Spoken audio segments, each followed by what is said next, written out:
Hello everyone, के for chemistry channel में आप लोगों का स्वागत है।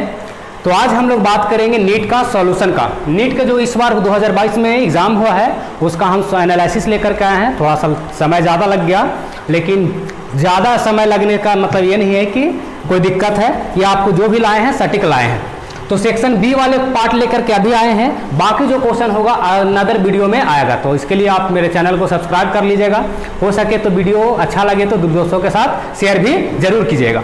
तो आइए हम पहला क्वेश्चन से स्टार्ट करते हैं। पहला क्वेश्चन को पढ़ा जाए। अगर हम पहला क्वेश्चन को पढ़ते हैं तो लिखा हुआ है, in Lucas test primary secondary and tertiary alcohol are distinguished on the basis of their reactivity with concentrated HCl and ZnCl2 known as Lucas reagent. पहले इसको हम समझ लेते हैं जो आपको पढ़ाया गया होगा क्लास में। आइए इसको समझते हैं। पहले ल्यूकास रिएजेंट की बात कर रहा है, ल्यूकास टेस्ट की बात कर रहे हैं। तो ल्यूकास टेस्ट होता क्या है? ल्यूकास टेस्ट क्या होता है? ल्यूकास टेस्ट होता है जो आपको प्राइमरी अल्कोहल, जो आपको सेकेंडरी अल्कोहल, जो आपको टर्शियरी अल्कोहल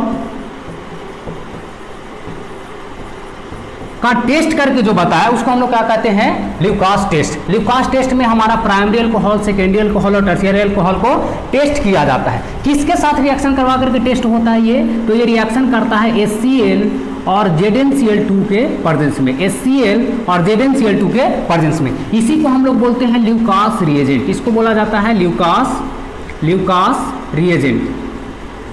अगर आपका जो रिएक्शन है 5 मिनट के अंदर हो जा रहा है, 5 मिनट से पहले हो जा रहा है, ये जो रिएक्शन है 5 मिनट के अंदर हो जा रहा है, इसका मतलब समझ में आता है कि ये टर्शियरी अल्कोहल है। अगर आपका रिएक्शन 5 मिनट समय से ज़्यादा ले रहा है तो इसका मतलब है कि ये सेकेंडरी अल्कोहल है। अगर तुरंत हो जा रहा है, इमीडिएटली हो जा रहा है, तो हमारा टर्शियरी अल्कोहल। 5 मिनट के बाद होगा तो सेकेंडरी अल्कोहल। और अगर हमारा रिएक्शन होगा ही नहीं तो मेरा क्या हो जाएगा? Primary alcohol. यानी तुरंत हो जाए रिएक्शन टर्शियरी, 5 मिनट के बाद होगा सेकेंडरी, और अगर रिएक्शन नहीं होता तो कौन सा रिएक्शन हो जाएगा? Primary alcohol. आइए हम स्टेटमेंट पढ़ते हैं और समझते हैं कि क्या दिया गया है। मेरे पास है, in Lucas test primary secondary and tertiary alcohol are distinguished on the basis of their reactivity with concentrated HCl and ZnCl2। तो पहला स्टेटमेंट तो पढ़ करके बिल्कुल वही फील आ रहा है कि ल्यूकास टेस्ट है जिसमें primary secondary and tertiary alcohol को डिस्टिगाइज करता है, बिल्कुल सही बात है। और इसमें कंसंट्रेटेड HCl और ZnCl2 के साथ रिएक्शन होता है जिसको हम लोग ल्यूकास रिएजेंट कहते हैं, ये भी बिल्कुल सही बात है। इसका मतलब स्टेटमेंट नंबर फर्स्ट बिल्कुल सही है। आइए स्टेटमेंट नंबर सेकंड पढ़ते हैं। स्टेटमेंट नंबर सेकंड में लिखा हुआ है, primary alcohols are most reactive and immediately produce turbidity at room temperature on the reaction with Lucas reagent. अभी हम आपको बताए कि इमीडिएटली जो प्रोड्यूस करता है टर्बिडिटी वो टर्शियरी अल्कोहल करता है, और 5 मिनट के बाद जो टर्बिडिटी बनाता है वो सेकेंडरी अल्कोहल होता है, और जो कभी नहीं बनाता वो मेरा प्राइमरी अल्कोहल है। लेकिन यहाँ पर क्या लिखा है कि primary alcohol are most reactive and immediately produce turbidity. इसका मतलब ये वाला स्टेटमेंट क्या है? बिल्कुल गलत है। तो इसका मतलब इसका स्टेटमेंट केवल फर्स्ट सही है। आ जाते हैं इसके आंसर पे। तो आंसर इसका कौन सा हो जाएगा? Statement 1 is correct but statement 2 is incorrect, यानी ऑप्शन नंबर 3 इसका सही आंसर है। आते हैं हम सेकंड नंबर क्वेश्चन पर। If radius of second Bohr orbit of helium ion is 105.8 picometre, what is the radius of third Bohr orbit of lithium +2 ion? तो क्या बच्चों इसको देखे थे क्लास में कि नहीं देखे थे? बिल्कुल ऐसा क्वेश्चन हम क्लास में करवाए हैं कि नहीं? तो देखिए क्लास में करा हुआ क्वेश्चन है, बिल्कुल वही आ गया है एग्जाम में। देखिए अगर आप ध्यान से इसको देखेंगे ना तो आपको पता चल रहा होगा कि हीलियम +2 आयन का रेडियस दे दिया है। हीलियम +2 आयन का जो ये रेडियस है ना वो दे दिया है। कितना दिया है? 105.8 पिकोमीटर दिया है जी। और आपको से कहा पूछा है what is the radius of bore orbit of lithium +2 ion. आपसे पूछ लिया है कि लिथियम +2 आयन का जो रेडियस है वो क्या होगा। क्वेश्चन इतना ही सा है, तो आपको जो बताया गया था उस पर आइए। आपको R = क्या फार्मूला बताया गया है? R फार्मूला बताया गया है 0.53 इंटू Z² बटा N, N² बटा Z, N² बटा Z, N² बटा Z एंगस्ट्रम। तो अगर आप ध्यान से देखेंगे ना इसको, तो आपको पता चलेगा कि एक तो हमको लिखना है लिथियम हीलियम प्लस 2 आयन का, एक तो हमको लिखना है, इसका लिख लेते हैं, इसका हम रेडियस लिख रहे हैं, इसका रेडियस लिख रहे हैं। तो इसका देखिए, इसका अगर हम रेडियस लिखेंगे तो कैसे लिखेंगे, लिखेंगे R helium plus 2 ion, plus 2 ion है, प्लस आयन है, केवल प्लस आयन है, helium plus ion is equal to 0.53 into N. N देखिए, हीलियम के लिए एन का मान कितना दिया है, तो if radius of second Bohr orbit, यानी एन का मान यहाँ हीलियम के लिए कितना है, 2 है, तो एन का मान 2 रखिए, तो हो जाएगा 2 के स्क्वायर और बट्टा में हो जाएगा कितना, जेड। अब देखिए जेड हीलियम है तो हीलियम का परमाणु संख्या, जेड का मतलब परमाणु संख्या, जेड हमारा हो जाएगा 2 एंगस्ट्रॉम। कोई दिक्कत है? इसी प्रकार से हम लोग लिथियम का रेडियस नहीं लिख सकते हैं, लिख लेते हैं, जैसे हम लिख लेते हैं radius of lithium plus 2 ion, क्या लिखेंगे जी, फॉर्मूला यहीं पे लिखल है सामने, देखो क्या लिखल है, 0.53 और गुने एन स्क्वायर बट्टा जेड। एन कितना होगा, तो लिथियम प्लस आयन के लिए बोला है थर्ड ऑर्बिट, थर्ड का मतलब हो गया एन बराबर 3, यानी 3 के स्क्वायर और बट्टा में क्या दिया है, बट्टा में जेड यानी परमाणु संख्या, और लिथियम का परमाणु संख्या हम लोग कितना जानते हैं, 3 जानते हैं, एंगस्ट्रॉम होगा। इसको अगर हम समीकरण फर्स्ट मान ले और इसको अगर हम समीकरण सेकंड मान ले, और क्या करें, समीकरण फर्स्ट को समीकरण सेकंड से भाग दे दे, समीकरण फर्स्ट को समीकरण सेकंड से भाग दे दे, तो भाग दे देते हैं, तो आर हो जाएगा हीलियम प्लस बटा आर हो जाएगा lithium plus 2 is equal to, इसका मान कितना है जी, 0.53 गुने 2 दूनी 4 हो जाएगा और बट्टा के 2 हो जाएगा, तो 2 को नीचे में लिख देते हैं, कोई दिक्कत है, 2 दूनी 4 हो गया, देखिए 2 दूनी 4 हो गया तो 4 लिख दिए, और बट्टा में 2 है तो बट्टा 2 नीचे चल जाएगा, और नीचे वाला को लिखते हैं, नीचे में लिखा है 0. कैसे गड़बड़ हो रहा है, 0.53 गुने, देखिए ध्यान से, ये लिखा है 3 3 9 बट्टा 3, तो यहाँ लिख देते हैं 9, और ये जो बट्टा वाला 3 ऊपर में लिख देते हैं, तो बट्टा में हो जाएगा 3। कोई दिक्कत? अब इसको कैलकुलेशन कर लेना है। देखिए ये आर हीलियम प्लस आयन का रेडियस तो दिले है क्वेश्चन में, कितना दिले है बाबू, 105.8 पिकोमीटर दिले है, तो रख दो यहाँ 105.8 पिकोमीटर, अब बट्टा में होगा का लिथियम का रेडियस, लिथियम प्लस 2 आयन का रेडियस इज इक्वल टू, देखो 0.53 से 0.53 ना कट जाएगा, इसके बाद 2 दूनी 4 कट जाएगा, इसके बाद ये क्या कट जाएगा, 3 3 9 कट जाएगा, ये मतलब 2 बटा 3 आ गया, इधर कितना आ गया, 2 बटा 3, इधर लिख लेते हैं इसी चीज को, जगह इधर बच रहा है, इधर लिखते हैं, हमारे पास are lithium plus 2 ion is equal to कितना हो जाएगा जी, हो जाएगा, देखो तिरछा तिरछे गुना कर देना, हाँ तिरछा तिरछे गुना करेंगे तो मेरे पास हो जाएगा 105.8 पिकोमीटर गुने 3, और बट्टा में ये 2 आ जाएगा, तो बट्टा में 2, इसको गुना कर लीजिए 3 से गुना करेंगे तो 38 24 के 4 बाबू, और हाथ में रह गया 2, और 15 2 17, और ये हमारा 3 इकाई 3, अब पॉइंट है तो पॉइंट दे दिए, बट्टा में 2 है तो 2 दे दिए। अब इसको कर देना है भाग, पॉइंट हटा देंगे तो नीचे हो जाएगा 20, कितना हो जाएगा 20, यानी आपको किसको भाग करना है, 3 1 7 4, तो किससे भाग करना है, 20 से भाग करना है, कर दीजिए, तो एक बार में लगेगा 20 हो जाएगा, हमारे पास आ जाएगा 11, ऊपर से कितना आ गया 7। आप जानते हैं 20 का 20 से 20 25 100, 20 का 20 से 6 बार में ज़्यादा चल जा रहा है, तो 5 बार में लगा देते हैं, 20 का 20 से 20 25 100, तो 100 हो गया, हमारे पास हो जाएगा 17, ऊपर से क्या उतार ले 4, हमको लग रहा है कि 7 बार में लगाए तो 7 दूनी 14, 8 बार में लगाते हैं, 8 बार में 8 दूनी 16, 160 हो जाएगा, 160 यानी घट जाएगा, तो मेरे पास 4 हो गया, और 7 में 6 हो गया, 1 हो गया, कट गया, ठीक है, और ऊपर से पॉइंट देना पड़ेगा, पॉइंट दिए तो 0 हो गया। अब हमको लग रहा है कि कितना बार में लग जाएगा 20 सकते, यानी 158.7 पिकोमीटर हमारा आंसर होगा, 157.7 पिकोमीटर, 158.7 पिकोमीटर पहला में आंसर दिखाई दे रहा है, यानी इसका आंसर कौन सा हो जाएगा, पहला हो जाएगा। आप इसको स्क्रीनशॉट ले सकते हो, 1 2 बार फिर से देख लीजिएगा, आप जैसे बना रहे हैं तो एक ही बार में जरूर नहीं समझ में आ जाए, नीट के क्वेश्चन है, समझ रहे हैं कि नहीं, लोकल क्वेश्चन नहीं है, तो इसको क्या कीजिएगा कि 1 से 2 बार फिर से देख लीजिएगा, पीछे वीडियो करके आगे वीडियो करके देख लीजिएगा। आइए हम आगे बढ़ते हैं और अगला क्वेश्चन बनाते हैं। क्वेश्चन नंबर 3 कने है बाबू, खोज के लाओ जी उसको। देखिए क्वेश्चन नंबर 3 दौड़ के आ गया, क्वेश्चन नंबर 3 दौड़ के आ गया। आइए इसको हम लोग करते हैं सॉल्यूशन। क्या है क्वेश्चन नंबर 3, पहले पढ़िए, बढ़िया से पढ़िए, प्यार से पढ़िए। लिखल है for a first order of reaction, कल ही पढ़ाए हैं बबुआ क्लास में। Product initial concentration of A is 0.1 m which becomes 0.01 m after 5 minute और rate constant for the reaction in per minute. देखो पर मिनट में बोला तो पर मिनट में निकालेंगे। आपको बताया गया है फर्स्ट ऑर्डर ऑफ रिएक्शन के लिए K इज इक्वल टू जो फार्मूला होता है बाबू, और नहीं पता है तो इसका भी वीडियो अलग से बना देंगे, अगर आपको चाहिए तो कमेंट्स कर दीजिएगा, ठीक है। तो K इज इक्वल टू हमारे पास हो जाएगा 2.303 बटा T लॉग इनिशियल कंसंट्रेशन बटा फाइनल कंसंट्रेशन। 10 के बेस में इनिशियल कंसंट्रेशन शुरुआती सांद्रता और ये अंतिम सांद्रता, शुरुआत वाला सांद्रता ये अंतिम सांद्रता। देखिए लिखा है इनिशियल कंसंट्रेशन मतलब शुरुआती सांद्रता और लिखा है बिकॉम 0.001 मीटर, मतलब इतना सांद्रता हो गया। ये शुरुआती सांद्रता ये अंतिम सांद्रता है, तो दोनों दिल है, सबका वैल्यू रख दीजिए। आपको रेट कांस्टेंट K निकालना है, तो K इज इक्वल टू हो जाएगा 2.303।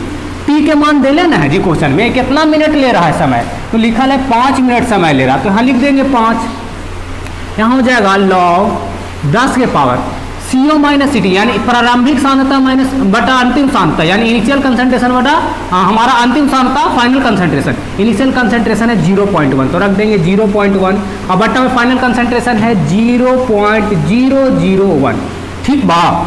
आइए हमारे पास हो जाएगा K इज इक्वल टू 2.303 बटा 5। अब देखो लॉग वाला कैलकुलेशन आना चाहिए तुमको, और नहीं आता है तो इसका भी बोलना, इसका भी कैलकुलेशन आपको मिल जाएगा मेरे चैनल पर। 10 के पावर देखो, तो अगर हम इसको सॉल्यूशन इधर कर देते हैं, लिखा है 0.1 और लिखा है 0.001, यही ना लिखा है जी। अगर यहाँ से दशमलव हटावेंगे तो ऊपर में 1 पर 3 जीरो ना आएगा, और यहाँ से दशमलव हटावेंगे तो नीचे में 1 जीरो आएगा, तो 1 जीरो से 1 जीरो कट जाएगा, यानी 10 के पावर 100 हो जाएगा। 10 के पावर कितना हो जाएगा 100। इसके बाद K इज इक्वल टू हमारे पास हो जाएगा 2.303 बटा 5 और ये हो जाएगा लॉग 10 के पावर, ये देखो 100 को 10 के पावर 2 लिख सकते हैं ना। और आप लोग एगो फॉर्मूला जानते होंगे, कौन फॉर्मूला जानते होंगे, लॉग A के power x is equal to होता है x log A, x log A। तो देखो लिखल है यही वाला फॉर्मूला में लॉग A के पावर x, तो हमारा x लॉग A 2 बाहर आ जाएगा और ये हमारा हो जाएगा K इज इक्वल टू 2.303 बटा 5 और ये हो जाएगा लॉग, देखिए 10 के पावर 10 पावर 2, तो इसको 2 को बाहर कर लीजिए, 2 को यहाँ कर लीजिए, 2 को देखिए थोड़ा सा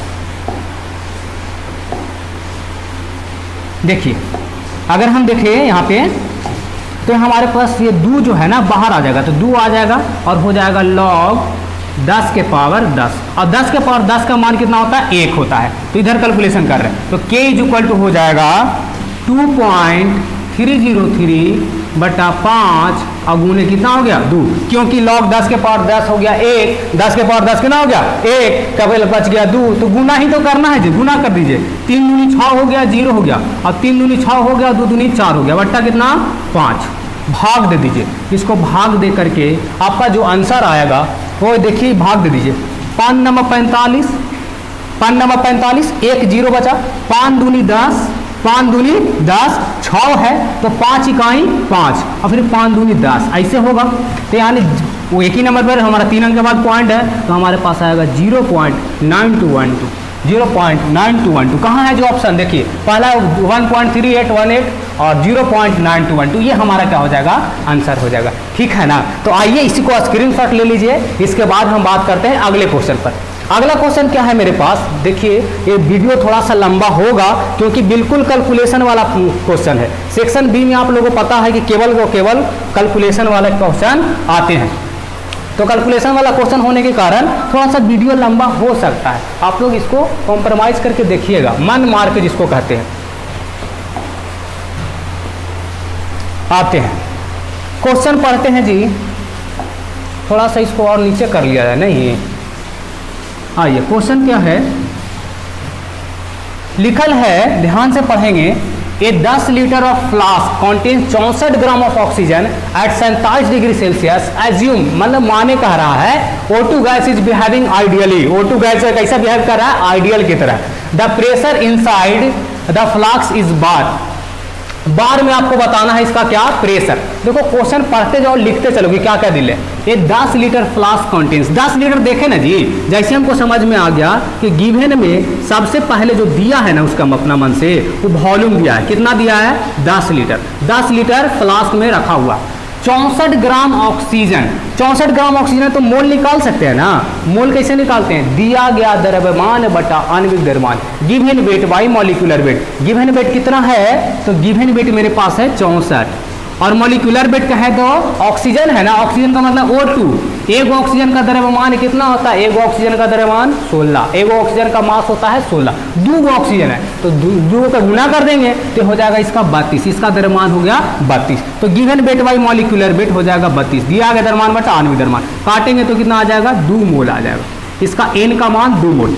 आगे पढ़ेंगे तो लिखा हुआ है 27 डिग्री सेल्सियस, मतलब तापमान दिया गया है बाबू, तापमान कितना 27 डिग्री सेल्सियस। 27 डिग्री सेल्सियस का मतलब अगर केल्विन में हम कहेंगे तो कितना कहेंगे, कहेंगे 300 केल्विन, कितना केल्विन 300 केल्विन। कैसे, जो तुमको ये भी पता होना चाहिए, काहे कि आपको पता होगा कि अगर हमारे पास डिग्री सेल्सियस को केल्विन में बदलना रहता है तो उसके अंदर हम लोग 273 क्या कर देते हैं, जोड़ देते हैं। तो देखिए हमारे पास 27 था, उसमें 273 जोड़ देंगे तो 300 केल्विन हो जाएगा ना, तो ये 300 केल्विन हो गया।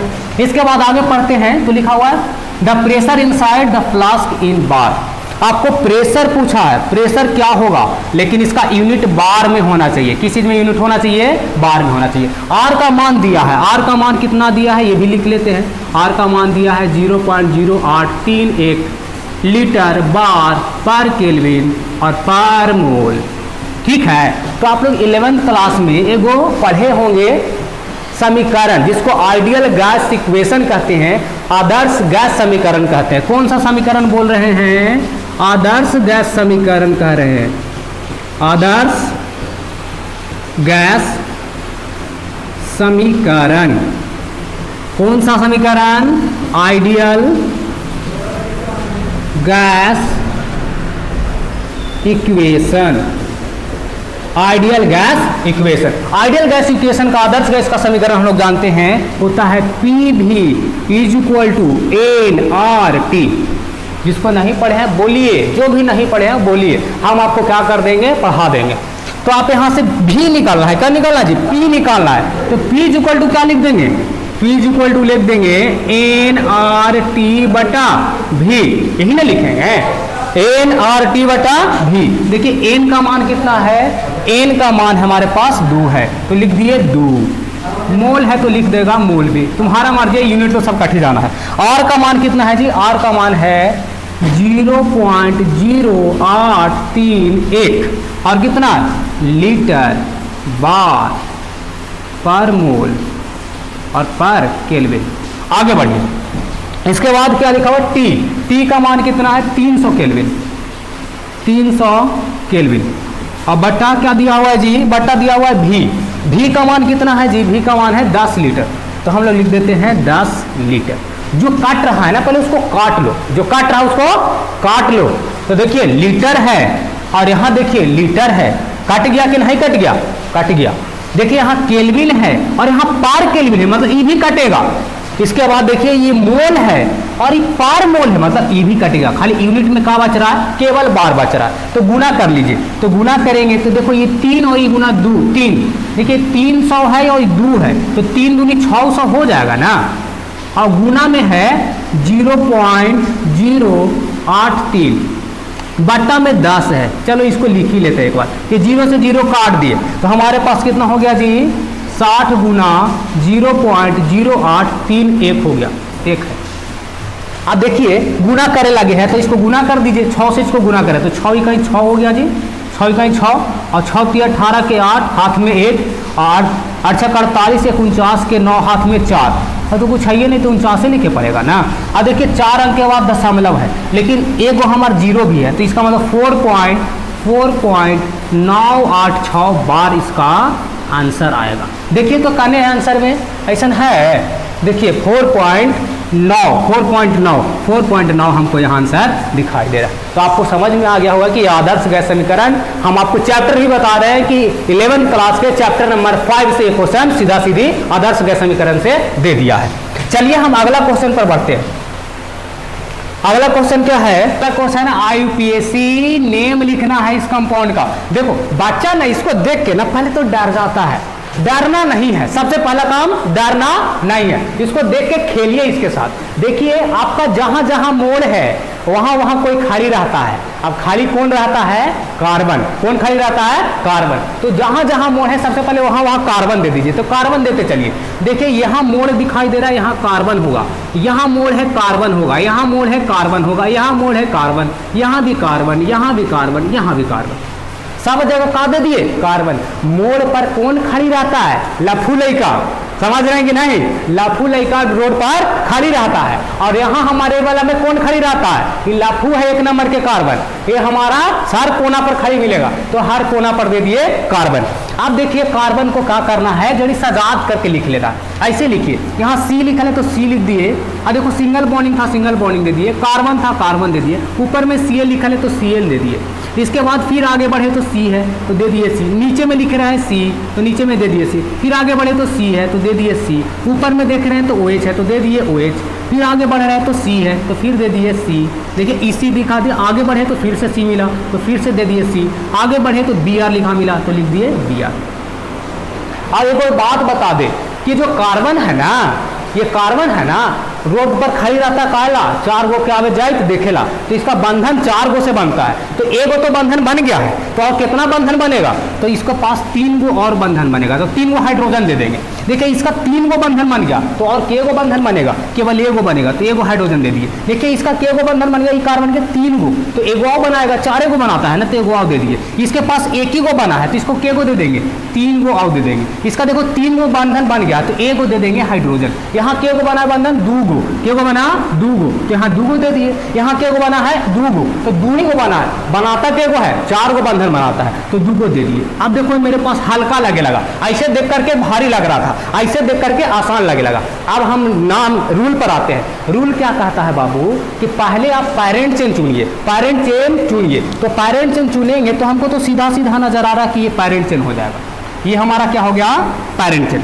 पैरेंट चेन चुनने के बाद कहता है काउंटिंग कीजिए, और काउंटिंग वहां से कीजिए जहां से सीनियर फंक्शनल ग्रुप नजदीक हो। यार में सीनियर कौन है जी? यही ना सीनियर है, तो कहने से नजदीक है। गिन के देखिए, इधर से 1 2 3 4 नंबर पे है, और इधर से करने से इधर से 1 2 3 नंबर पे, तो इधर से 4 नंबर पे, इधर से 3 नंबर पे। नजदीक करने से एने से ना, तो एने से गिनती कर दीजिए 1 2 3 4 5 और 6।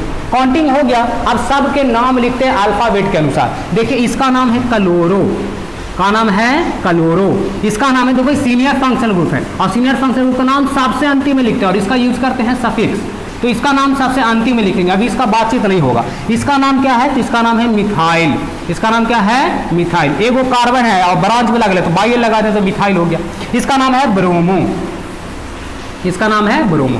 अब देखो अल्फाबेट के हिसाब से नाम लिखना, तो अल्फाबेट में पहले कौन आएगा? ABCD आता है ना, तो देखो पहले B आवेगा, पहले C आवेगा, पहले M आवेगा। तो हम कहेंगे कि हमको तो ये करता है कि पहले B आता है, तो कितना नंबर पे B है? तो 1 नंबर पे B है, तो 1 नंबर पे हो जाएगा ब्रोमो। 1 नंबर पे क्या हो गया? ब्रोमो। फिर देखो कौन आवेगा जी? ब्रोमो के बाद हमारा C आवेगा, B के बाद CN आता है, कितना नंबर पे? 5 नंबर पे, तो 5 नंबर पे हो जाएगा कौन? 5 नंबर पे हो जाएगा क्लोरो, 5 नंबर पे क्लोरो। फिर कौन आवेगा जी? देखो B हो गया, C हो गया, फिर M आवेगा, कितना नंबर पे? 4 नंबर पे, तो 4 नंबर पे हमारा हो जाएगा मिथाइल, 4 नंबर पे हो गया मिथाइल। अब देखो सब ब्रांच वाला का नाम लिख लिए। फिर किसका नाम लिखते हैं? कार्बन की संख्या। के गो कार्बन दिखाई दे रहा है पैरेंट चेन के अंदर? 6 गो, 6 गो के लिए लिखते हैं हेक्स।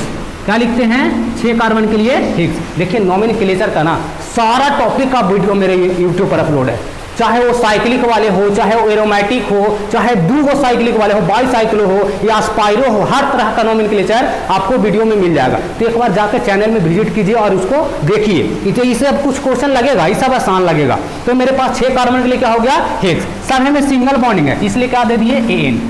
सिंगल बॉन्डिंग के लिए क्या दिए ए। इसके बाद हम देख रहे हैं कि जो सीनियर फंक्शन ग्रुप है 3 नंबर पे है तो 3 दे दिए, और इसका जो सफिक्स होता है OH का सफिक्स होता है ऑल, तो क्या दे दिए ऑल दे दिए। अब देखिए ऑप्शन में कहाँ मिल रहा है 1 bromo 5 chloro 4 methyl hexane 3 all. तो देखिए 1 bromo 5 chloro 4 methyl hexane 3 all, मतलब हमारा ऑप्शन नंबर 1 ठीक बा।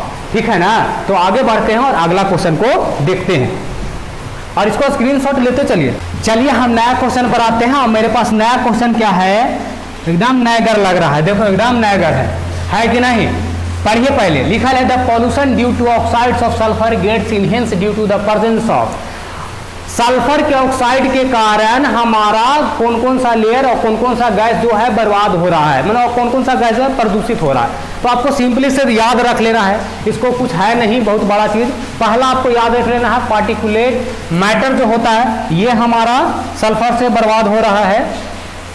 इसके बाद हमारा क्या है, एक तो हमारा ये हो गया, इसके बाद ओजोन भी हो गया और हाइड्रोजन पेरोक्साइड हो गया। तो इसका आंसर एकदम सिंपल है, तीनों हो जाएगा ABD। हाइड्रोकार्बन तो नहीं होगा, तो ABD कहना है जी, ABD ऑप्शन नंबर 2 में है। तो इसका आंसर बिल्कुल सिंपल में याद रखने वाला ऑब्जेक्टिव क्वेश्चन है, कुछ नहीं है। तो आगे बढ़ते हैं अगला क्वेश्चन पर। देखो ये सब ऑब्जेक्टिव है, इसको पढ़ करके जाना है जब एग्जाम नीट के देवे जा रहे हो आप।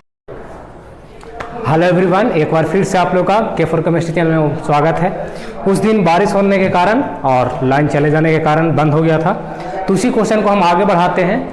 हम कर रहे थे नीट का सॉल्यूशन, जो सेक्शन बी का क्वेश्चन होता है। नीट के सॉल्यूशन में हम कुछ क्वेश्चन किए थे और कुछ क्वेश्चन अभी बाकी था, तो उसी में को हम आगे बढ़ाते हैं। तो नेक्स्ट जो मेरे पास क्वेश्चन है वो है, एक बार आप लोग भी पढ़िए ताकि आपको सॉल्यूशन में कोई दिक्कत ना हो। अगर आप देख रहे होंगे तो लिखा हुआ है copper crystallises in FCC units with edge length 3 × 6.8 × 10⁻⁻8 centimetre. तो कॉपर क्रिस्टलाइज इन FCC, तो आपको पहला तो लैंग्वेज समझ आ जाना चाहिए कि FCC कोई यूनिट सेल है जिसका एज लेंथ मतलब उसका किनारा कितना दिया है 3.608 × 10⁻⁸ centimetre. The density of copper is, and copper का जो डेंसिटी है वो कितना दिया गया है 8.92 ग्राम सेंटीमीटर पर centimetre cube. Calculate the atomic mass. Atomic mass मतलब एम आपको क्या करना है, कैलकुलेट करना है। FCC को देखते हैं, आपको ये बात याद आना चाहिए कि FCC के अंदर नंबर ऑफ कंस्टिट्यूएंट पार्टिकल कितने होते हैं 4। FCC के अंदर अभी कणों की संख्या कितना होता है 4, तो हम FCC में अभी कणों की संख्या 4 दे दिए। आगे अगर आप देखें तो आपको निकालना क्या है मास। आप फॉर्मूला पढ़े होंगे सॉलिड स्टेट के अंदर कि D = होता है Z × M/NA × A³।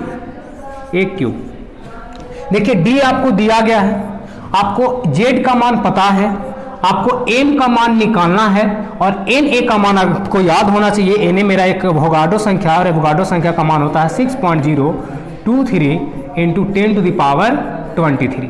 अगर आप AQ की बात करें तो A का मान दे दिया गया है, तो इसका क्या कर देंगे क्यूब कर देंगे। तो यहाँ से डायरेक्ट M = क्या लिख सकते हैं, M = लिख सकते हैं D × Na × A³। बट्टा में हमारा क्या आ जाएगा Z आ जाएगा। क्या कर दिया, तिरछी गुना कर दिया और M निकाल रहे हैं। तो यहाँ पर M = कितना हो जाएगा, D का मान बताइए। तो D का मान मेरे पास है 8.92 ग्राम सेंटीमीटर पर सेंटीमीटर क्यूब गुने Na का मान। तो Na का मान आप लोगों को पता है कि होता है 6.023 × 10⁻23। इसके बाद A³ का मान आप लोग जानते हैं, यहाँ A दिया हुआ तो इसका क्यूब कर देंगे। तो A रख देते हैं 3.608 × 10⁻⁸ और सेंटीमीटर, और इसका क्या करना है क्यूब करना है। अब y मेरे पास क्या है Z का मान कितना है, Z का मान मेरे पास है 4, तो Z का मान रख दिए 4। अब देखिए इसको क्या कर लेना है, आपको कैलकुलेट कर लेना है। कैलकुलेट करके आपको जो भी आंसर आएगा वो इसका आंसर होगा। लेकिन आप बैठे हैं नीट के एग्जाम में, कॉम्पिटिटिव एग्जाम में जो पहले बनाता है वो शेर होता है, ना कि जो बना लेता है वो शेर होता है। तो आपको पहले बनाना है, ना कि बना लेना है। तो पहले बनाने के लिए क्या कर सकते थे, अगर आप थोड़ा सा दिमाग लगाते तो लिखा है copper crystallisation FCC unit cell. इसका मतलब कॉपर है जो हमारा क्रिस्टल बना रहा है, कॉपर का क्रिस्टल बना रहा है। तो कॉपर का आपको एटॉमिक मास ही तो निकालने बोला है। कॉपर का क्या निकालने बोला है, मास, और कॉपर का मास कितना होता है, तो कॉपर का मास होता है 63.5। तो आप डायरेक्ट ऑप्शन से देख सकते थे कि कौन 63.5 के आसपास है। तो देखिए ये 60 है, ये तो नहीं हो सकता, ये 31.5 है, ये भी नहीं हो सकता, 65 है, ये भी नहीं हो सकता, तो यही जो है इसके आसपास है, तो इसका आंसर कौन होगा, 1 होगा। अगर आप इसको कैलकुलेट करेंगे तब भी आपका आंसर यही आएगा, और ऐसे थोड़ा सा दिमाग लगा ले तो डायरेक्ट बता सकते थे कि ये 63.1 आंसर होगा। तो चलते हैं हम अगला क्वेश्चन पे, आप इसका स्क्रीनशॉट ले सकते हैं। अगर आप कैलकुलेट करना चाहते हैं तो इसको क्या कर सकते हैं, कैलकुलेट भी कर सकते हैं। एक बार ले लीजिए इसका स्क्रीनशॉट। अब हम बढ़ेंगे अगला क्वेश्चन पर। अगला क्वेश्चन मेरे पास क्या है, अगला क्वेश्चन आप देखिए, मेरे पास लिखा हुआ है find the EMF of the cell. EMF आपको निकालना है, find the EMF of the cell which the following reaction takes place at 298 kelvin temperature. Reaction दे दिया गया है, ई नॉट सेल का मान दे दिया गया है, और आपको ये पूरा का वैल्यू भी दे दिया गया है 0.059। तो आप डायरेक्ट नर्नेस्ट इक्वेशन लगा लीजिए। नर्नेस्ट इक्वेशन क्या होता है, EMF is equal to E naught cell, E naught cell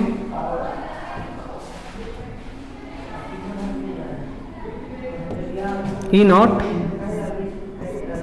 cell minus 0.059 by N log 10 to the power, ऊपर में ऑक्सीडेशन बाई रिडक्शन, ऑक्सीडेशन का कंसंट्रेशन बाई रिडक्शन का कंसंट्रेशन, ऑक्सीडेशन का सांद्रता और रिडक्शन का सांद्रता। तो सबका वैल्यू हम लोग पुट करेंगे। देखिए ईएमएफ तो निकालना है, इन और सेल का वैल्यू हमको यहाँ दिखाई दे रहा है। एन का वैल्यू, एन का वैल्यू क्या होता है, एन होता है नंबर ऑफ गेन और लॉस ऑफ इलेक्ट्रॉन, कितना इलेक्ट्रॉन का गेन हो रहा है और कितना इलेक्ट्रॉन का लॉस हो रहा है। तो आप इसमें देखिए कितना इलेक्ट्रॉन का गेन और लॉस हो रहा है। तो आप यहाँ देख पा रहे होंगे कि निकल से बन रहा है Na+2, निकल से Na+2 बना है कि यहाँ 2 इलेक्ट्रॉन का लॉस नजर आ रहा है, 2 इलेक्ट्रॉन का क्या नजर आ रहा है, लॉस।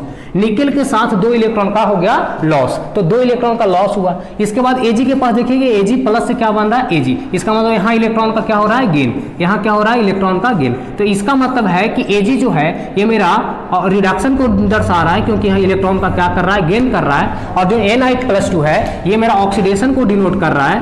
क्यों, क्योंकि ये जो मेरा है हमारे इलेक्ट्रॉन का लॉस कर रहा है। तो इलेक्ट्रॉन का लॉस का मतलब ऑक्सीडेशन, इलेक्ट्रॉन का गेन का मतलब हमारा हो गया रिडक्शन।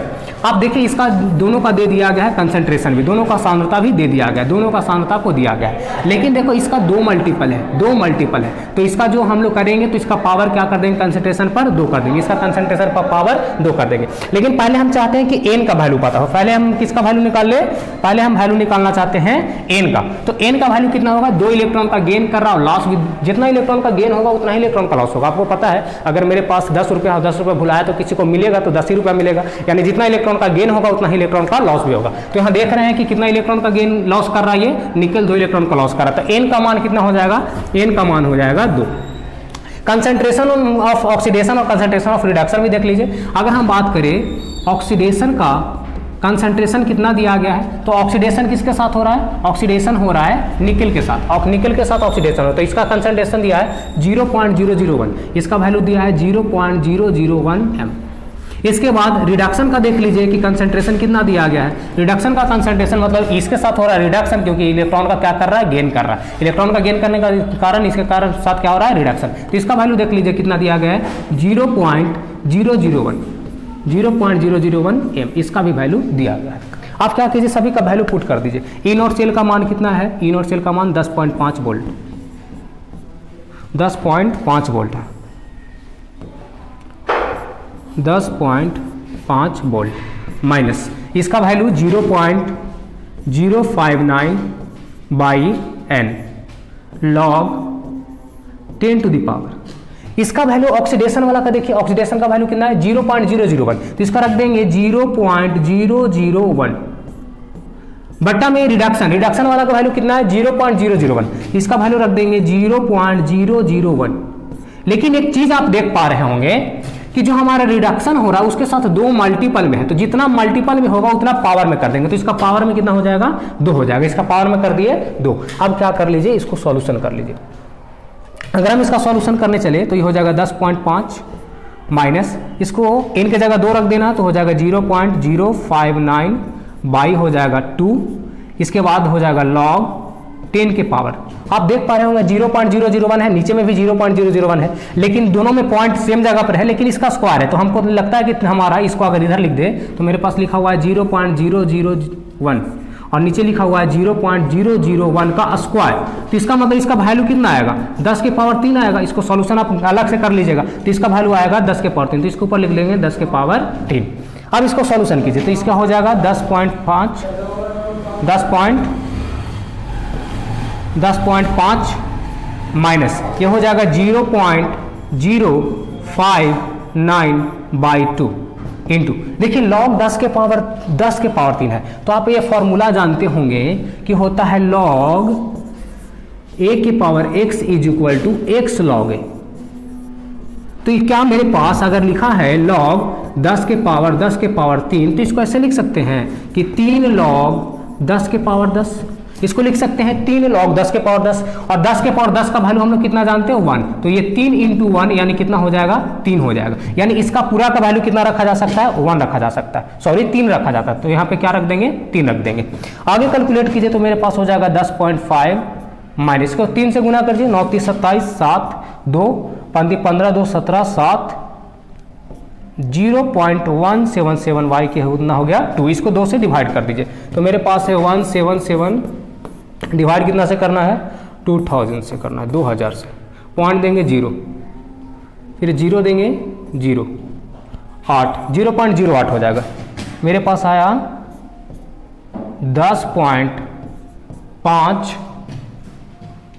10.5 और इसको डिवाइड कर दीजिए एक बार फिर से। मेरे पास है 177 तो 2000 से तो 0.08, इसको हम लोग घटा देंगे 0.08। जैसे हम घटाएंगे तो मेरे पास कितना आ जाएगा 10.5 है और इसको घटा रहे हैं 0.08 से, तो 10 में से 8 जाएगा 2, ये हो जाएगा 4 पॉइंट, ये हमारे पास 9 हो जाएगा 9.42, यानी इसका वैल्यू आ जाएगा 9.42 वोल्ट। तो ये इसका आंसर है। ऑप्शन में कोई नहीं है इसलिए इसका आंसर नाम में दिया है, इसका आंसर कोई भी इसका नहीं था, इसका कोई भी आंसर दिया हुआ नहीं था। तो ये क्वेश्चन आपको जो कि आपका इलेक्ट्रोकेमिस्ट्री से है तो ये भी बिल्कुल सिंपल सा था, लिख सकते हैं, इसको स्क्रीनशॉट ले सकते हैं। चलिए हम अगला क्वेश्चन पर चलेंगे। पे आते हैं, नया क्वेश्चन मेरे पास है the product formed from the flowing reaction sequence. मतलब इसको रिएक्शन करवाना है और 3 बार रिएक्शन करवाना है, 3 बार रिएक्शन करवाना है। पहला बार किसके साथ रिएक्शन करवाना है लिथियम एल्युमिनियम हाइड्राइड और जल के साथ, दूसरा बार NaNO2 और HCl के साथ, तीसरा बार H2O के साथ। तो आइए तीनों बार हम रिएक्शन करवाते हैं एक एक करके।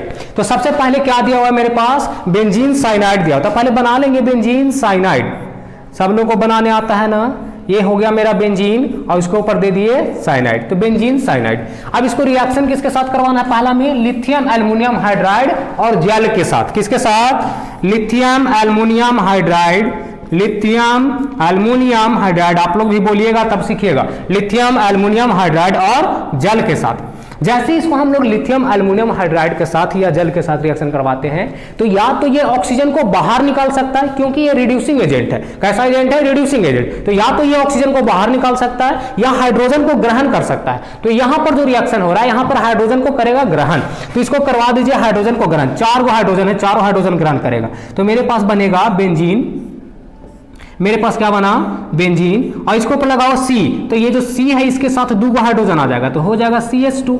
इसके बाद लगा N, तो इस N के साथ भी 2 हाइड्रोजन आ जाएगा तो हो जाएगा NH2, यानी मेरे पास बन गया एमीन। क्या बन गया एमीन, क्या बन गया एमीन। अब आप देख रहे हैं कि इसको फिर से बोला है रिएक्शन करवाइए NaNO2 और HCl के साथ, तो करवा दीजिए ना, कौन रोका है आपको। इसको करवाइए NaNO2 और HCl के साथ रिएक्शन। जैसे इसके साथ आप रिएक्शन करवाइएगा आपको नजर आएगा कि एक नया कंपाउंड बनेगा डाइजोनियम सॉल्ट, तो इसको रिएक्शन करवाइएगा तो बनेगा डाइजोनियम सॉल्ट, डाइजोनियम सॉल्ट, यानी मेरे पास हो जाएगा यहाँ CH2 जो कि यहाँ पर लिखा हुआ है, ये हमारा बन जाएगा डाइजोनियम सॉल्ट, यानी N2 प्लस और Cl माइनस, N2 प्लस और Cl माइनस। ये जो है ना हमारा क्लोरीन लग करके क्या बन जाता है Cl माइनस, जिसको हम लोग डाइजोनियम सॉल्ट बोलते हैं। अब देखो डाइजोनियम सॉल्ट तो हमारा बन ही गया। आगे बोला फिर इसको जल के साथ रिएक्शन करवाइए, तो एक बार और करवा दीजिए रिएक्शन। इसको करवा देते हैं जल के साथ रिएक्शन, जल मतलब H2O।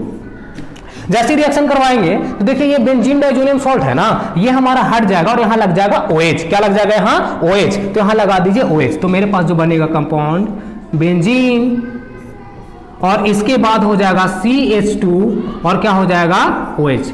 अगर नहीं नजर आए तब भी समझना कि ऑप्शन नंबर ये जो 4 है यही हमारा बनेगा कंपाउंड। आप जो देख पा रहे होंगे कि यह वाला कंपाउंड है, देखो ये बेंजीन है, यहाँ CH2 लगा हुआ है, OH लगा हुआ है, तो यही वाला जो कंपाउंड है हमारा बना है। तो आपको पूछा है कि प्रोडक्ट कौन सा बनेगा, तो प्रोडक्ट आपका ये वाला बनेगा। तो आप क्या कीजिए, एक बार इसको स्क्रीनशॉट ले लीजिए और हो सके तो जितना दोस्तों के पास शेयर भी कर सकते हैं शेयर कीजिएगा, मेरा मोटिवेशन बढ़ेगा और भी वीडियो बनाएंगे और अच्छे कंटेंट देने का कोशिश करेंगे। चलिए अगला क्वेश्चन पर चलते हैं। अगला क्वेश्चन पहले आप लोग पढ़िए, क्या दिया हुआ है। लिखा हुआ है the order of energy absorb which is responsible for the colour of complex. किसी कॉम्प्लेक्स कंपाउंड के लिए कौन जो होता है रिस्पॉन्सिबल होता है उसके कलर के लिए। तो आप सिंपली याद रखिए, जितना हमारा डाइडेंट ज्यादा होगा, डाइडेंट ज्यादा होने का मतलब है जितना आपका जो डाइडेंट ज्यादा होगा, डाइडेंट ज्यादा होने का मतलब है EN की मात्रा ज्यादा होगा, उतना ऑर्डर ऑफ एनर्जी उसका ज्यादा होगा। तो आप सीधे तीनों कंपाउंड में EN की मात्रा देख लीजिए। इसके अंदर EN की मात्रा के गो, 3 गो, के गो 3 गो। इसके अंदर EN की मात्रा के गो, ए गो। इसके अंदर के गो, ए गो। इसके अंदर EN की मात्रा के गो, इसके अंदर EN की मात्रा 2 गो। तो आप ऐसी समझ रहे होंगे, ऐसी देख करके पता चल रहा है कि 3 गो है तो इसका अंदर ज्यादा ऑर्डर ऑफ एनर्जी होगा, तो पहला नंबर पे C आ जाएगा। फिर देखेंगे 2 गो है A में, तो इसका बाद कौन आ जाएगा? A आ जाएगा। फिर किसके में देख रहे हैं? B में 1 गो है, तो इसको हम लोग फिर क्या कर देंगे कि मेरा B नंबर आ जाएगा। यानी ये आपका ऑर्डर ऑफ एनर्जी हो जाएगा। इसमें कोई दिक्कत नहीं था। ऑर्डर ऑफ एनर्जी हमारा डाइडेंटेड पे डिपेंड करता है, जितना ज्यादा डाइडेंटेड ज्यादा रहेगा उतना ज्यादा ऑर्डर ऑफ एनर्जी भी ज्यादा होगा। यहाँ 3 डाइडेंटेड था, यहाँ 2 डाइडेंटेड था, यहाँ 1 डाइडेंटेड था, इसलिए इसी के बेसिस पे हमारा बटा है। आगे क्वेश्चन पर चलते हैं, आप इसको देख लिए होंगे। अगला जो मेरे पास क्वेश्चन है मैच द फ्लोइंग है। क्या है अगला क्वेश्चन मेरे पास? Match the flowing. तो आइए इसको मैच द फ्लोइंग करते हैं। बिल्कुल सिंपल फॉर्मूला पूछा है, हेमेटाइट का फॉर्मूला। हेमेटाइट का फॉर्मूला क्या होता है? हेमेटाइट का फॉर्मूला होता है Fe2O3। इसके बाद आपसे पूछा मैग्नेटाइट का फॉर्मूला। मैग्नेटाइट का फॉर्मूला क्या होता है? मैग्नेटाइट का फॉर्मूला होता है Fe3O4। Fe3O4। इसके बाद पूछा कैलामाइन का फॉर्मूला। कैलामाइन का फॉर्मूला क्या होता है? कैलामाइन का फॉर्मूला होता है ZnCO3। ZnCO3 कैलामाइन का फॉर्मूला होता है। इसके बाद कैलोनाइट। कैलोनाइट का फॉर्मूला क्या होता है? तो Al2OH4 Si2O5 इसका फॉर्मूला होता है। तो ये सीधा सीधा फॉर्मूला दे दिया। देख लीजिए ऑप्शन कौन सा है। हेमेटाइट पहला का 3 कहाँ है? पहला का 3 यहाँ है, पहला का 3 यहाँ है। दूसरा का क्या है? दूसरा का पहला, दूसरा का पहला यहाँ भी, दूसरा का पहला यहाँ भी। C का 2, C का देखो 4 दिया है, अब मेरे पास C का क्या है? 2 है, तो ऑप्शन नंबर बी हमारा क्या हो जाएगा? आंसर हो जाएगा। चलिए हम नेक्स्ट क्वेश्चन पर चलते हैं। और नेक्स्ट क्वेश्चन मेरे पास क्या है? नेक्स्ट क्वेश्चन है जी, बहुत सुंदर क्वेश्चन है, बहुत सुंदर क्वेश्चन है। इससे सुंदर कुछ हो ही नहीं सकता, इससे सुंदर तो हम भी नहीं है, ऐसे तो हम सुंदर है ही नहीं। आइए, लिखा हुआ इन द न्यूट्रल और faintly alkaline medium KMnO4 oxide iodide into iodate. देखिए KMnO4 को आयोडाइड के साथ रिएक्शन करके आयोडेट में बदलना है। तो पूछ रहा है कि the change in oxidation state of manganese in this reaction. तो इसका जो मैग्नीज का ऑक्सीडेशन स्टेट कितना से कितना के बीच में वैरी कर जाएगा, कितना बदल जाएगा। तो आइए ना चेक कर लेते हैं। सबसे पहले लिखा हुआ है KMnO4। क्या लिखा हुआ है? KMnO4। तो इसको आयन में बदलेंगे तो K प्लस होगा और प्लस में MnO4 माइनस हो जाएगा। MnO4 क्या हो जाएगा? माइनस हो जाएगा। तो ले लेते हैं वही माइनस वाला। मेरे पास है MnO4 माइनस। बोला है अल्कलाइन मीडियम। अल्कलाइन मीडियम का मतलब किसके साथ? जल के साथ। जल के साथ रिएक्शन करवाना है। किसके साथ? आयोडाइड के साथ। तो आयोडाइड के मतलब आयोडीन के साथ रिएक्शन करवाना है। जैसे ही रिएक्शन करेगा ना तो ये MnO2 बन जाएगा। MnO2 बन जाएगा। MnO2 बन जाएगा। इसके बाद अगर हम बात करें तो ये हमारा 3OH बनाएगा और हमारे पास बनेगा I O3। तो ये हमारे कंपाउंड बन रहे। आपको ये सबसे जो दिया गया तो दिया गया था इसलिए लिख दिए। ये सब जो बन रहे इससे आपको कोई मतलब नहीं है। आपसे पूछा है मैग्नीज का ऑक्सीडेशन स्टेट। मैग्नीज का ऑक्सीडेशन स्टेट, ऑक्सीकरण संख्या। तो निकालिए इसका। अगर ऑक्सीडेशन नंबर निकालेंगे तो Mn का निकालना है तो इसको x मान लिए। ऑक्सीजन का होता है -2, लेकिन 4 गो है बाबू। तो 4 गो है तो क्या करेंगे? इसको हम लोग फिर से लिखते हैं। इसको मेरे पास क्या है? Mn का हो जाएगा x। Mn को निकालना तो x मान लिए। इसके बाद ऑक्सीजन का होता है -2 तो यहां दे देंगे -2। लेकिन एगो के ना होता है -2, एगो के ना -2 होता है। यहाँ के गो ऑक्सीजन है, यहाँ 4 गो ऑक्सीजन है, तो चारों के लिए क्या देंगे, 4 से इसको गुना कर देंगे 4। अब बराबर में देखिए चार्ज कितना है, चार्ज दे है -1, तो -1 हमारा क्या हो जाएगा बराबर में। अब इसका ऑक्सीडेशन स्टेट निकालेंगे तो हो जाएगा x, इसको 4 दूनी 8 हो जाएगा, -8 इज इक्वल टू हो जाएगा -1, यानी x इज इक्वल टू हमको समझ में आता है कि -1 इस तरफ आकर के हो जाएगा +8, यानी x इज इक्वल टू हो जाएगा 7, यानी x का मान यहाँ ऑक्सीडेशन स्टेट कितना आ रहा है, 7 आ रहा है। इतना यहाँ ऑक्सीडेशन स्टेट कितना आ रहा है, 7। इसके बाद आयोडेट बनाने के बाद इसका ऑक्सीडेशन स्टेट कितना आ रहा है, इसमें भी चेक कर लीजिए। तो ये हो गया x, ऑक्सीजन का होता है कितना जी, अभी बताएं -2, कितना होता है -2, लेकिन एक ऑक्सीजन के ना यहाँ कितने ऑक्सीजन है, 2 ऑक्सीजन, तो इसको 2 से क्या कर दिए गुना। अब बराबर में इसके ऊपर कोई चार्ज है नहीं है, तो बराबर में क्या दे दिए, 0 दे दिए। अब इसको कैलकुलेट कर लीजिए, तो x -4 हो जाएगा, 2 दूनी 4 इज इक्वल टू कितना हो जाएगा 0, यानी x इज इक्वल टू कितना हो गया 4, यानी इसका जो ऑक्सीडेशन स्टेट है 4 से लेकर के 7 के बीच में वैरी करेगा। तो ऑप्शन देखिए 4 से 7, 7 से 4, ये देखिए ऑप्शन नंबर 1 में हमारा 7 से 4 के बीच में ऑक्सीडेशन स्टेट को दिखा रहा है। तो उम्मीद करते हैं ये भी क्वेश्चन आपको क्लियर होगा।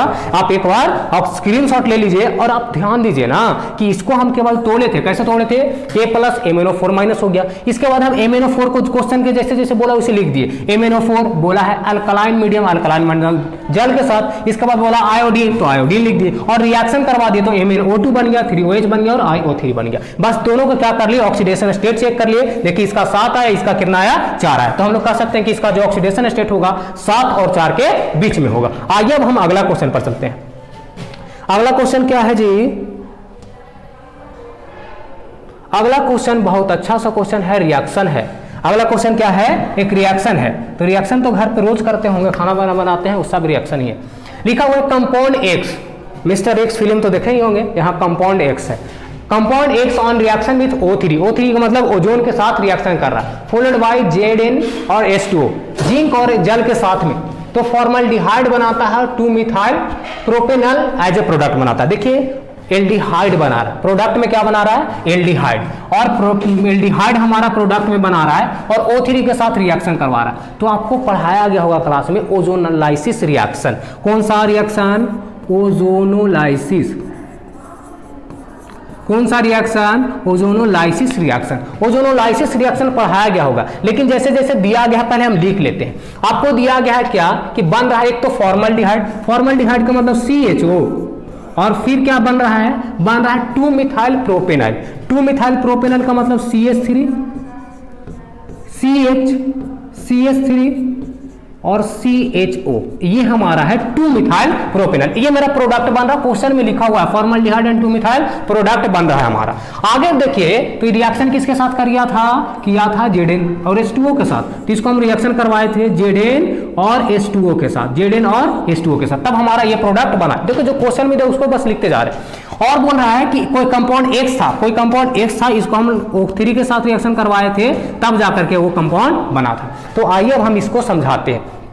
आपको पता होगा कि ओजोनलाइसिस रिएक्शन जब भी होता है तो अल्कीन के साथ होता है। किसके साथ होता है, अल्कीन। यानी इतना बात तो हमको पता है पहले से कि जो कोई X है ना, कोई और नहीं, अल्कीन है। कौन है ये, अल्कीन।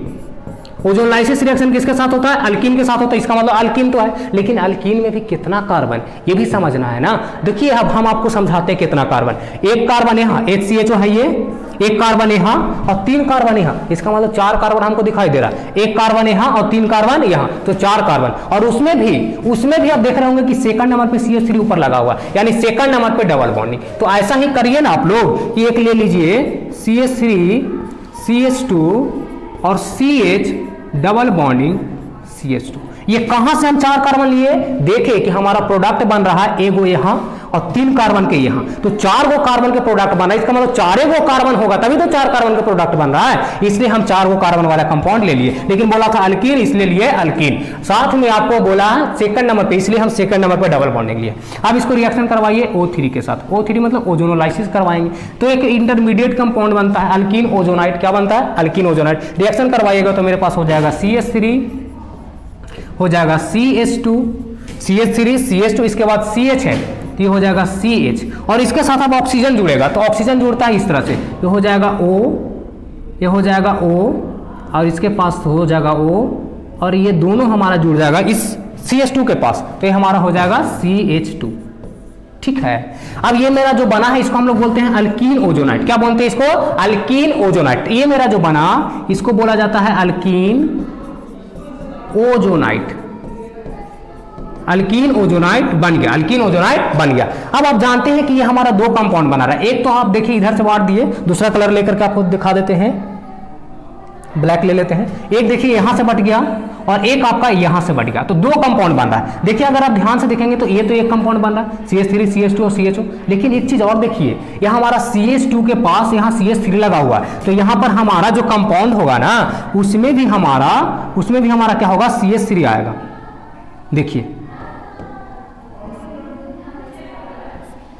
यहाँ डबल बॉन्डिंग तो है ही, लेकिन यहाँ पर क्या आएगा? एक CH3 भी आएगा, क्योंकि हमारे सेकंड नंबर पे क्या ऊपर में लगा हुआ है? CH3 लगा हुआ। यहां से देख करके हमको यहां बनाना है, तो ऊपर में CH3 लगाओ, इसका मतलब इसको जब बांटेंगे तो यहां पर हमारा क्या आएगा? CH3 भी आएगा। यहां पर हमारा क्या आ जाएगा? CH3। अब आप देखिए कंपाउंड क्या बन रहा है, इसका मतलब कंपाउंड ये वाला था और हमारा कंपाउंड तब जाकर के बनेगा CH3, साथ में यहां देखिए CH, ऊपर में क्या आ जाएगा? CH3, और ये वाला देखिए CHO है, तो ये हमारा बन जाएगा CHO, और साथ में क्या बनेगा? देखिए CHO और H2 लिखा हुआ है। इसका मतलब ध्यान से देखिए तो यही वाला है, H2 मतलब H2 और C का मतलब C और O का मतलब O, यानी ये बन रहा है HCHO यानी फॉर्मल्डिहाइड, और ये हमारा 2 मिथाइल प्रोपेनॉल बन रहा है। लेकिन कौन से कंपाउंड से? देखिए कंपाउंड में तो मेरे पास है 2 मिथाइल और ब्यूटीन से। 2 मिथाइल ब्यूटीन देखिए कहां पर है? 2 मिथाइल ब्यूट ट्विन।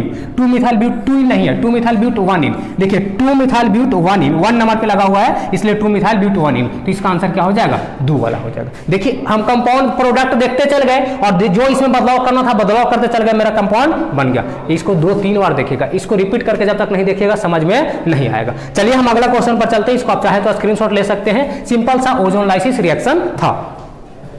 अगला क्वेश्चन जी, अगला क्वेश्चन बहुत सिंपल सा रिएक्शन है जो कि आपके 11th क्लास से है। कहां से है? 11th क्लास से।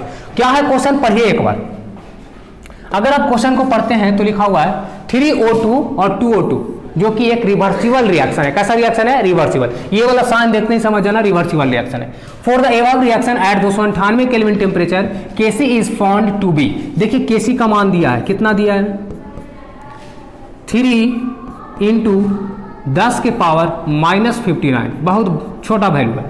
If the concentration of O2 at equilibrium is, O2 का जो कंसंट्रेशन है वो दे दिया गया, O2 का कंसंट्रेशन दे दिया गया। कितना दिया गया है जी? 0.040 m। Then concentration of O3 is m। तो O3 का कंसंट्रेशन आपको निकालना है, O3 का कंसंट्रेशन आपको क्या करना है? निकालना है। तो आप लोग जानते होंगे कि Kc इज इक्वल टू होता है O3 बाई O2, लेकिन O3 है तो इसका पावर 2 और इसका पावर 3। अब वैल्यू सबका रख दीजिए, हमको निकालना O3 का कंसंट्रेशन है ना, तो लिख देंगे O3 का पावर 2 इज इक्वल टू हो जाएगा Kc इंटू में O2 का पावर 3। वैल्यू रखिए, Kc का मान कितना है? 3 × 10 के पावर -59। O2 का वैल्यू रखिए, O2 का वैल्यू कितना है? 0.40 के पावर क्या है? थोड़ा सा गलती है, इसका वैल्यू कुछ और है। कितना दिया है जी वैल्यू? 0.040 है, 0.040। और इसका क्या करना पड़ेगा? क्यूब करना पड़ेगा। कर दीजिए इसका क्यूब, तो क्यूब कर देंगे तो आपके पास रहेगा 3 × 10 के पावर -59 इंटू, इसका क्यूब मतलब 4 के क्यूब है ना, सिंपली कहिए तो 4 के क्यूब का मतलब हो गया 64 आएगा, यानी 0.00064 यह आएगा हमारा आंसर। अब इसको क्या कर देना है? गुना कर देना है। तो गुना कीजिएगा तो 3 से गुना करेंगे, 4 × 12 1 और 6 × 18 19 और के को 0 3 0, हमारा 3 अंक हो गया, तो हमारे पास कितना 0? 2 0 आएगा। 0.00129 इंटू 10 के पावर -59। अब देखिए पावर हमारा कौन वाला आंसर है? देखिए 1.9, पहली बात तो 1.9 में ही आएगा, ये सब तो ऑप्शन होगा नहीं, तो ऐसे ही देख करके समझ में आ रहा है कि आंसर होगा। अब 63 कैसे हो गया? तो देखिए 59 है और आपको पॉइंट को क्या किया है? आगे बढ़ा है, पॉइंट को क्या किया है? आगे बढ़ा है, इसलिए क्या हो गया? 63 हो गया। तो आपका ऑप्शन नंबर कौन सा हो जाएगा? सेकंड हो जाएगा। इसको कैलकुलेशन ठीक से कर लीजिएगा। चलिए हम अगला क्वेश्चन और लास्ट क्वेश्चन पर चलते हैं। लास्ट क्वेश्चन मेरे पास क्या है, लास्ट क्वेश्चन है which of the following is not formed when acetone react with 2-पेंटेनॉन। देखिए बोल रहा है which of the following is not formed when acetone react with 2-पेंटेनॉन in the presence of dilute NaOH followed by heating. देखिए आप reaction को एक बार समझ लीजिए, किसको किसके साथ रिएक्शन करवाना, एसीटोन को। एसीटोन का मतलब है CH3CO और CH3, किसके साथ रिएक्शन कर रहा है, 2-पेंटेनॉन। तो पेंटेनॉन का मतलब है CH3 और 2 नंबर पे ना, तो 2 नंबर पे हो गया वो कीटोन, और पेंटेनॉन मतलब 5 कार्बन, तो CH2 CH3, 2-पेंटेनॉन के साथ। किसके प्रेजेंस में है, तो डाइल्यूट NaOH के साथ, डाइल्यूट NaOH के साथ रिएक्शन। अब देखो इतना देखते हैं आपके दिमाग में 2-3 बात आ गया होगा। क्या, पहला बात आ जाना चाहिए कि 2 हमारा कीटोन है जो आपस में रिएक्ट हो रहा है, 2 कीटोन आपस में रिएक्ट हो रहा है और दोनों डिफरेंट कीटोन आपस में रिएक्ट हो रहा है। इसका मतलब क्रॉस वाले रिएक्शन होगा।